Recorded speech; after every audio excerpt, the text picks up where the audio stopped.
Hello दोस्तों, स्वागत है आपके अपने YouTube channel BK physics master में। आज की इस वीडियो में हम क्लास 12 रसायन विज्ञान के अध्याय 1 से अध्याय 3 तक के 2 अंक वाले 10 बहुत ही महत्वपूर्ण प्रश्न तैयार कराने वाले हैं। तो इस वीडियो को अंत तक देखिएगा और इन प्रश्नों को भी अच्छे तरीके से तैयार कर लीजिएगा। वीडियो बहुत ही महत्वपूर्ण है, पसंद आए तो लाइक कीजिएगा, ज़्यादा से ज़्यादा हो सके शेयर कीजिएगा, मैं सब्सक्राइब जरूर कीजिएगा। तो आइए समझते हैं। आज का पहला प्रश्न है जो कि पहले चैप्टर से है, मोलरता। मोलरता को उदाहरण सहित समझाइए। देखिए, ये प्रश्न सबसे ज़्यादा इम्पोर्टेंट है क्योंकि इससे एक तो अंक के प्रश्न न्यूमेरिकल बन जाते हैं और या परिभाषा आ जाती है। ठीक है, तो बहुत ही महत्वपूर्ण है, इसे तैयार जरूर कीजिएगा। तो प्रश्न है मोलरता। मोलरता को उदाहरण से समझाइए। तो किसी निश्चित ताप पर प्रति लीटर विलयन में, किसमें? प्रति लीटर विलयन में घुलित विलेय पदार्थ के मोलों की संख्या को उस ताप पर उस विलयन की मोलरता कहा जाता है। मोलरता की इकाई यानी मात्रक मोल प्रति लीटर है। अगर उदाहरण की बात करें तो 0.2 मोलरता का तात्पर्य, यानी मान लीजिए 0.2 मोलरता निकल कर आई किसी मान की, तो उसका मतलब क्या है कि विलेय के 0.2 मोल को 1 लीटर विलयन में घोला गया है। यानी क्या होता है कि मोलों की संख्या क्या होती है n, और विलयन क्या होता है लीटर, यानी कितने? 1 लीटर में कितना? 1 लीटर, यानी कोई भी लीटर की बात करें तो 1 लीटर यानी मोलों की संख्या बटे जो घुले गए विलयनों का आयतन, तो n बटे भी हो जाता है। तो ये किस में होता है? लीटर में। इसको हम बनाते हैं मिलीलीटर में। तो और n बराबर क्या होता है? n बराबर होता है W बटे m होता है। n बराबर क्या होता है? W बटे m, यानी मोलों की संख्या बराबर क्या होती है? जो विलेय का भार बटे विलेय का अणुभार। तो हम इसके लिए एक फॉर्मूला ही बना सकते हैं कि कैपिटल M से इसको प्रदर्शित किया जाता है। m बराबर n की जगह हम क्या लिखें? W बटे m, जो कि लीटर में है, इसको हम मिलीलीटर बनाएं तो इसमें क्या करते हैं? 1000 से भाग देते हैं। तो ये कहाँ हो जाएगा? तो भी यहाँ पर हो जाएगा मिलीलीटर में, और जो 1000 कहाँ चले जाएंगे? ऊपर। तो गुणे क्या हो जाएगा? 1000। यानी इसके लिए एक फॉर्मूला बन जाता है m बराबर W गुणे 1000 बटे m गुणे v मिलीलीटर में। यहाँ पर W क्या होगा? विलेय का अणुभार, विलेय का भार, और m क्या होगा? विलेय का अणुभार। ये जो घुले हुए विलायक का आयतन क्या हो गया? इतने में घुला गया है। ठीक है, तो इस प्रकार इसका एक फॉर्मूला हो जाता है। इससे न्यूमेरिकल बनते हैं तो आप आराम से इसको निकाल सकते हो। तो ये बहुत ही महत्वपूर्ण है, तैयार कर लीजिएगा। फिर देखिए, और इससे महत्वपूर्ण ये भी प्रश्न है मूल प्रभाज। बहुत ही महत्वपूर्ण प्रश्न है, मूल प्रभाज जरूर बन जाता है। तो प्रश्न क्या है? मूल प्रभाज से आप क्या समझते हैं, समझाइए। तो एक विलयन में किसी घटक विशेष का मूल प्रभाज उस घटक के मोलों की संख्या तथा विलयन में उपस्थित सभी घटकों के कुल मोलों की संख्या के अनुपात के बराबर होता है। इसे x से प्रदर्शित करते हैं। मान लीजिए कोई विलयन है, विलयन में कोई घुला गया क्या? विलेय वाले A और विलायक क्या मान लीजिए W, ये दोनों घुले गए हैं। तो विलयन यहाँ पर ये तो दोनों मिलकर क्या बनाते हैं? विलयन। तो इन बिल को यहाँ पे किसी घटक विशेष का मूल प्रभाज उस विलयन की मोलों की संख्या, उस घटक में क्या होगी? मोलों की संख्या तथा विलयन में उपस्थित सभी घटकों के मोलों की संख्या, यानी विलयन की मोलों की संख्या तथा उस विलयन में उपस्थित घटक कौन से? विलेय और विलायक की मोलों की संख्या के अनुपात को मूल प्रभाज कहते हैं। जैसे मान लीजिए कि केवल हम किसकी? विलेय का मूल प्रभाज की बात करें तो विलेय की संख्या और उस विलयन में उपस्थित कुल मोलों की संख्या, यानी विलेय और विलायक के मोलों की संख्या के अनुपात को मूल प्रभाज कहते हैं। जैसे यहाँ पर देख सकते हैं, एक घटक का मूल प्रभाज, चाहे वो विलेय हो चाहे विलायक, तो घटक के मोलों की संख्या, तो उसके मोलों की संख्या बटे विलयन में उपस्थित कुल मोलों की संख्या। तो विलयन में उपस्थित क्या होगा? विलेय और विलायक, तो उनके कुल मोलों यानी जोड़ मोलों की संख्या के अनुपात को मूल प्रभाज कहते हैं। तो इससे भी बन जाते हैं न्यूमेरिकल, इंपॉर्टेंट होता है, तो हम निकाल सकते हैं इसके लिए अलग अलग करके। फिर एक और प्रश्न बन जाता है मोललता। मोललता भी बहुत ही महत्वपूर्ण है। इस प्रश्न जो तीनों प्रश्न इस चैप्टर के यानी पहले चैप्टर के बहुत ही इंपॉर्टेंट प्रश्न हैं। तो विलायक के क्या होगा? मोललता क्या होती है? विलायक के 1000 या 1 किलोग्राम में घुलित विलेय के मोलों की संख्या को विलयन की मोललता कहते हैं। इसे स्मॉल m से प्रदर्शित करते हैं। ठीक है, तो इसे स्मॉल m से प्रदर्शित करते हैं। मोललता को स्मॉल m से प्रदर्शित करते हैं, यानी विलेय की मोलों की संख्या, तो यानी n, और विलायक का द्रव्यमान, तो विलायक का मान लेते W, कैपिटल W मान लेते हैं। इसको किसमें? 1 किलोग्राम में, 1 किलोग्राम में। ठीक है, हम किसको बना सकते हैं? n बराबर क्या पढ़ा हमने? W बटे m। क्या पढ़ा? W, इसे हम B मान लेते हैं, WB और MB मान लेते हैं। यानी मान लेते हैं कि विलेय का अणुभार बटे क्या होगा? विलेय का भार बटे विलेय का अणुभार। और इसको किसमें? 1000 से क्या करेंगे? इसमें भाग देंगे, किसमें? किलोग्राम से ग्राम में बनाने के लिए। तो क्या हो जाएगा? W गुणे क्या हो जाएगा, यहाँ पर ग्राम हो जाएगा और 1000 कहाँ पहुँच जाएंगे, ऊपर। तो सेम मोलरता जैसा फॉर्मूला हो जाता है, ऐसे आप लिख सकते हो इसके लिए। ठीक है, तो उसमें 1 लीटर में, उसमें 1 किलोग्राम में घुलित विलेय पदार्थ की मोलों की संख्या को मोलरता, और उसमें 1 लीटर में मोलरता ध्यान रखना है। 1 लीटर मोलरता में 1 लीटर, मोलरता में 1 किलोग्राम, बस इतना अंतर है। फिर देखिए एक प्रश्न ये बनता है, वेरी वेरी इंपॉर्टेंट है। परासरण क्या है, परासरण दाब के लिए व्यंजक लिखिए।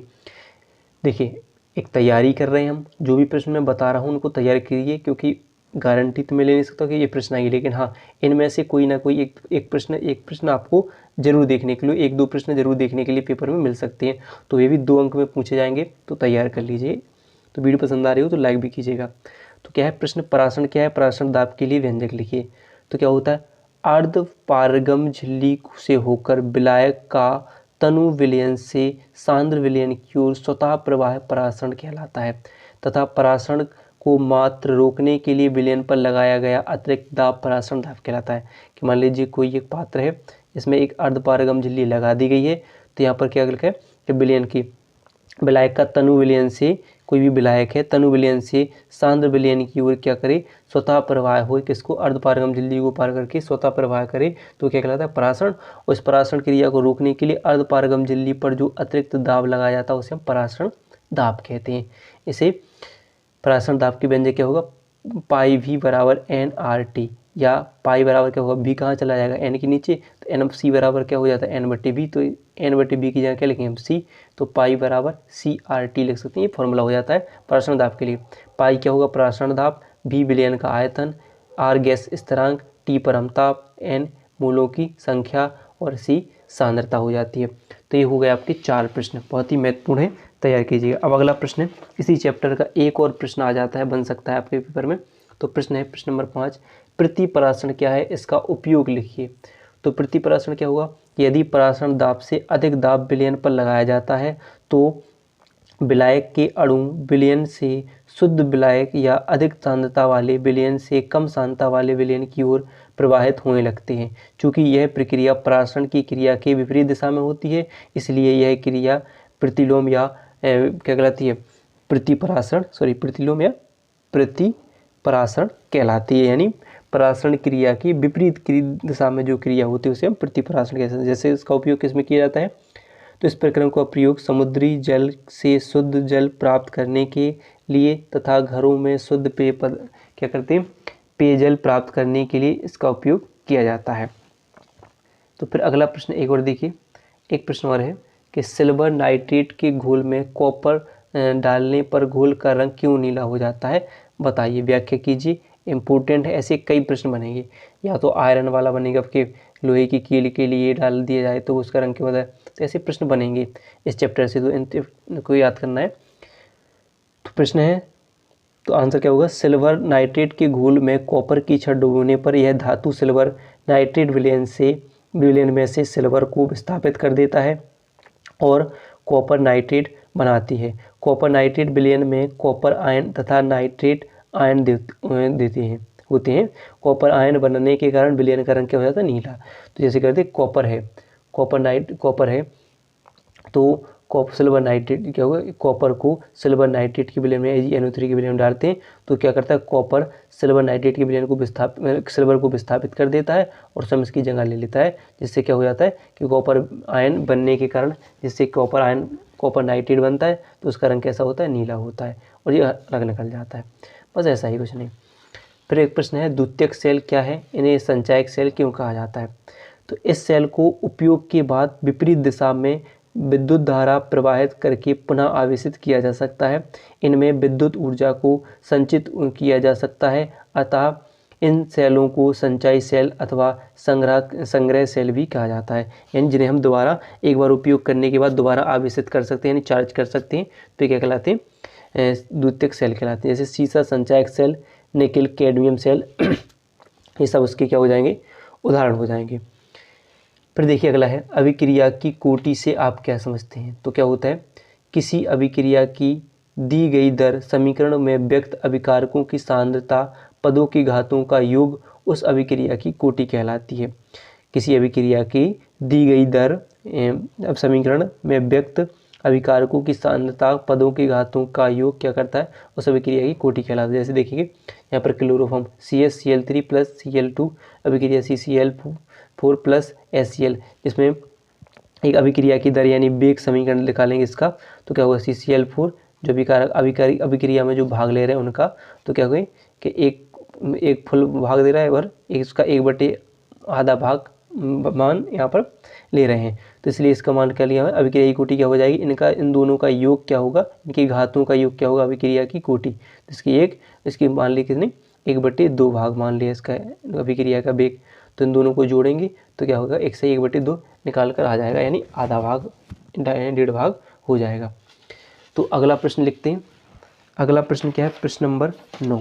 ये प्रश्न भी सबसे ज़्यादा मोस्ट इम्पोर्टेंट प्रश्न है। आणविकता व अभिक्रिया की कोटि में अंतर को उदाहरण सहित समझाइए।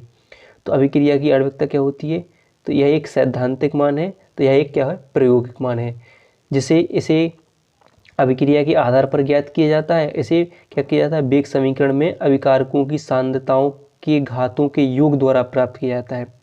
इसका मान शून्य नहीं हो सकता है, इसका मान शून्य हो सकता है। इसका मान सदैव एक पूर्ण संख्या यानी 1, 2 अथवा 3 होता है। इसका मान पूर्ण संख्या या भिन्नात्मक संख्या दोनों प्रकार हो सकता है। इसका मान सदैव धनात्मक होता है, इसका मान धनात्मक और ऋणात्मक दोनों प्रकार का हो सकता है, इसको लिख लेना है। फिर एक प्रश्न और इसी चैप्टर का, अभिक्रिया की आणविकता को उदाहरण द्वारा समझाइए। ठीक है, तो अगला प्रश्न है, तो क्या हो जाएगा, किसी प्राथमिक अभिक्रिया की संतुलित रासायनिक समीकरण में भाग लेने वाले अभिकारक अणुओं की कुल संख्या अभिक्रिया की आणविकता कहलाती है। तो जैसे देखेंगे अभिक्रिया की आणविकता के लिए, तो जो भी भाग दे रहे हैं इसमें देखेंगे कि इसमें केवल एक अभिकारक भाग ले रहा है, H2O2 एक अभिकारक भाग ले रहा है, तो इसकी आणविकता भी कितनी हो जाएगी, एक, यानी जितने अभिकारक भाग लेंगे तो उसकी आणविकता उतनी ही कहलाती है। तो इन प्रश्नों को तैयार कीजिए, आगे भी हम और इनसे इम्पोर्टेंट प्रश्न निकालेंगे। और वीडियो पसंद आई हो तो वीडियो को लाइक और चैनल को सब्सक्राइब करना ना भूलिएगा।